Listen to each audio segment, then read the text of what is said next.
Welcome to episode 11 of the Bishop on a Bike podcast. I am Jim Hazelwood, your host. One of the more frequent questions that I receive as a bishop overseeing 180 congregations here in New England is a variation on, Bishop, what's the church going to look like in the future? Well, the honest answer is I don't know. But further, the answer is I am seeing some glimpses of something new being born. Pastor Linda Forsberg leads Church Beyond the Walls, which is a ministry centered around an outdoor worship service that meets on Saturday afternoon in a park in downtown Providence, Rhode Island. We're going to talk with her in this episode. Once again, I want to thank the Mission Investment Fund of the ELCA for sponsoring this podcast. Let's get to our conversation about Church Beyond the Walls. 4 years ago, I got involved with Church Beyond the Walls, which is an outside street church that meets in downtown Providence every Saturday at 2. And 2 years ago, I became the missioner of Church Beyond the Walls. And what is Church Beyond Walls? I mean, what do you do? Okay, well, I'll tell you a little bit about the name because that's part of what we do. So I love the name, and especially in this age, where, as your article talked about, the church is changing and shifting, and we're not quite sure what the future church will look like. I feel that it may look more like Church Beyond the Walls. We try very intentionally to have no walls of any kind, so we literally don't have a building. We gather outside for our worship and our hospitality and just to be community. But we also, when I do days of service and reflection like orientations, I always say to people, what are other walls that exist between people? So walls are both literal as well as a metaphor. Yes. So in terms of the literal, you worship on Saturdays in a park in Providence? Yes, we worship at Burnside Park, which is right next door to Kennedy Plaza, the, kind of transportation hub, the bus station, and the train station's also right nearby, so... and it's year-round? Yes. No matter what the weather is like? No matter what the weather. And in 5 years, we've never missed a single Saturday. What was the weather-wise, the worst Saturday that you can remember? I remember one Saturday when it was maybe 15 below zero with wind chill, and we only had about a dozen people who gathered, and... 15 below and you still had a dozen people. Yeah. And when that happens, we know that a lot of people are just hanging out in the bus station. So we'll do our Eucharist and then we'll bring the food over to the bus station and just share it there because that's where a lot of our people are who can't brave the freezing cold, So. Yeah. So it's a worship and a meal? Yes. So it's Eucharist, as in many people that go to church would think of Eucharist. Yes. But it's also Eucharist in terms of you're sharing the food, sandwiches, whatever it may be. Absolutely. So even when we gather beforehand to make the food, we put sort of like plastic tablecloths on the tables where we work on our workstation, and we use the liturgical colors for the tablecloth, almost to show that the actual tables where we prep the food are part of are an extension of the Eucharistic table, really. That's cool. It is cool. And then we have our Eucharist, and then we take away the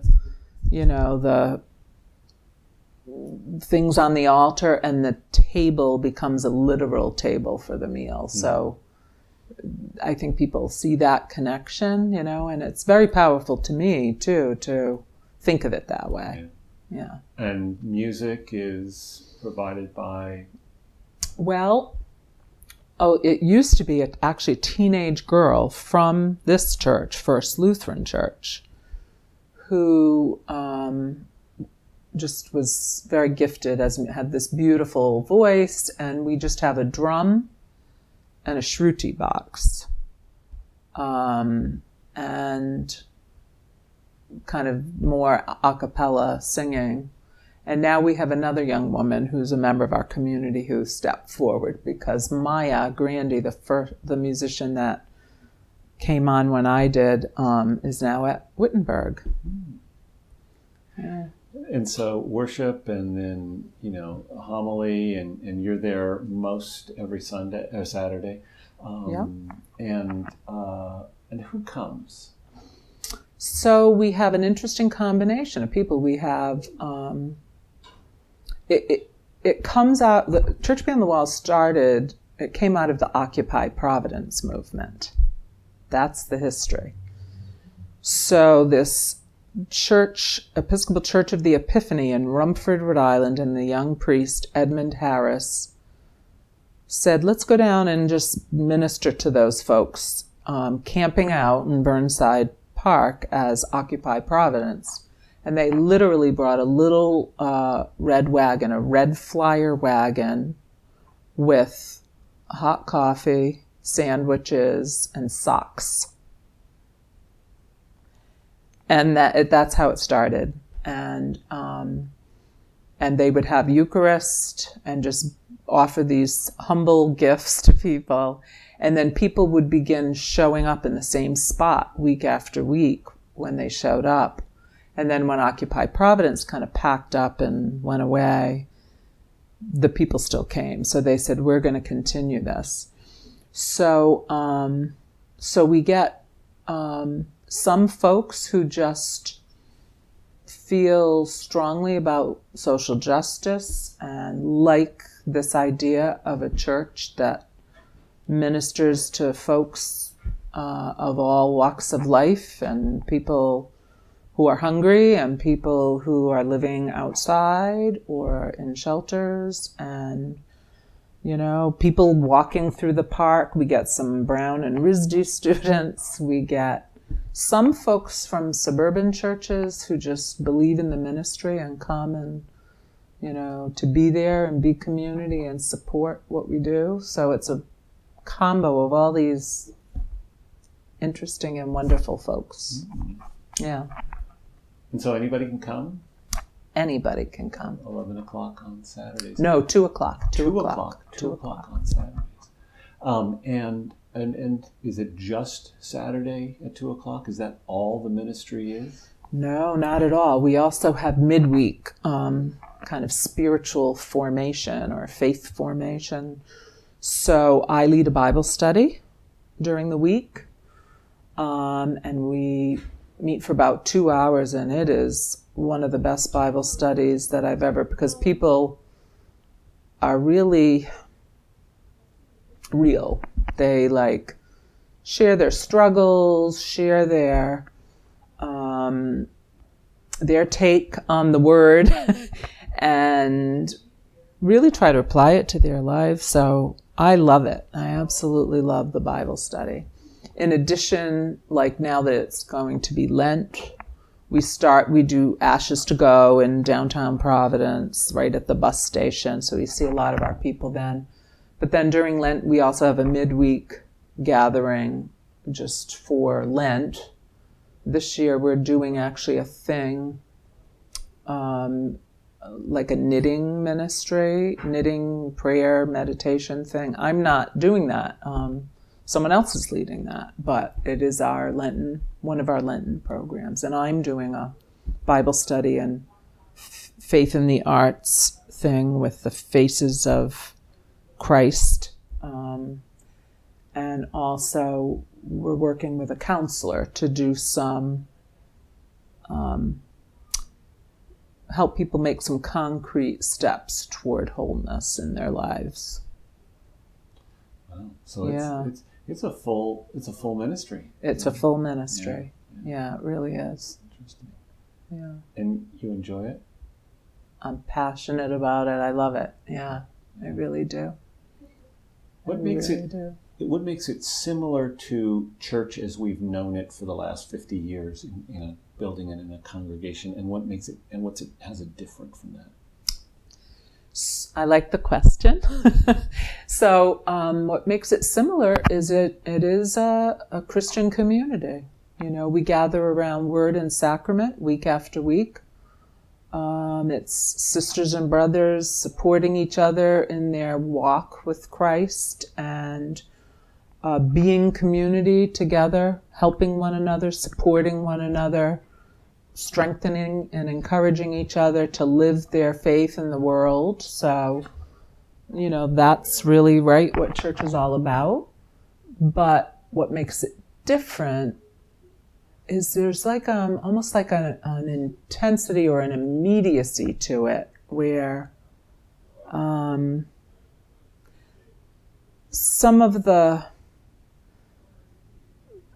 it's light on administration, and that's never been what I've really loved about church is the administration. Don't have a church council meeting and stewardship committee meetings. Right. We do have a board. It's very small, and we gather around a meal and we talk about what's going on. We're talking about getting a bigger board of just folks to help with fundraising and all that type of stuff. We haven't moved to that place yet, but And how much of that structure or that lack of structure, or maybe loose structure, right, is a better way of putting it, do you think is part of kind of the church that's being born, this new thing that's stirring and it's going on that we're starting to see? See, that's what I really feel. I feel like a lot of people get turned off and bogged down by heavy administration, by all the meeting for the sake of meeting. Right. Yeah. Yeah. And doing things because it's always been done that way before, as opposed to when you start a new thing, it can be totally new. So this is lighter and more mobile and more flexible, right, but probably also more fragile. Yes, absolutely. I mean, I'm certainly not in it for the money. Right, because you just told me, we were talking before, and your annual budget is like $25,000-$30,000 for the whole thing. No, the annual budget's around $35,000 to $37,000. But still, for your average church, that's... Right, it's tiny. Yeah. And of course, the biggest chunk of that is like my package, the leader's package. But so technically, I'm supposed to be 10 hours a week. Mm-hmm. As with all ministry, it's like double that, But anyway, I feel like what it's about is that we're a community that invites people to transformation. And I feel that that's sort of what the church of the future would be like communities of transformation, that really help people to, we have the Feast of the Transfiguration this weekend, to help people transfigure their lives or transform their lives, let Christ transform them individually and as community. And to me, that's kind of what it's all about. One other thing I wanted to say, that if that's okay, is that I've learned stuff from Church Beyond the Walls that I bring here to First Lutheran. Oh, say more about that. And so one thing is it's way more democratic. It's like the whole community reads the gospel together, and then I begin the sermon, and then it's almost like I set the table, and then everybody contributes. So the sermon is done in a very democratic way also. Like I might ask questions or ask people to share examples from their own lives, and then I open it up to the whole community. Mm-hmm. And you never know what you're going to get. Remember kids' sermons where you never know. This is with adults or people of all ages. You don't know what you're going to get, but it invites people to wrestle with the issues of faith and living it out in our daily lives. And so I love that, Yeah, and see, in that particular area, I think that's one of the things that's shifting and is going to be part of the future. is more dialogue or dialogical style of doing ministry, much less you're talking specifically about a sermon, right, and also the storytelling piece. right. Because I imagine when people are talking, they're not saying doctrinal statements and quoting Paul Tillich. They're talking about their lives or people that they know, so therefore they're telling stories. Absolutely. And your role is to connect those to Yes. the gospel. Right. Absolutely. When I went on sabbatical 7 years ago, my focus was word and sacrament, but in a broader sense as story and meal. And so again, we gather around Christ's story, our story, the Eucharistic meal, sharing a meal together in community. Yeah. So if people want to learn more and, or make a donation or just come and visit, so it's 2:00 in Burnside Park? 2:00 Burnside Park, downtown Providence, every Saturday. And we have a Facebook page and a website for Church Beyond the Walls. What is the website? So the website is www.churchbeyondthewalls.org. Okay, good. Yeah. Well, thanks for this little glimpse into this creative piece of ministry that you're clearly passionate and enjoying very much. Well, thank you. And so you do this, and then on the side you also work at pastor at First Lutheran. Yeah, that's my full-time job. And I teach at Salve Regina University, so I have a lot of free time. Right. You have multiple side hustles. Yes, I do. I do. A series of side hustles. I was reading about that. Yes, I have several side hustles, yes. Yeah. Good. So. Good. Well, thanks for talking about you. this.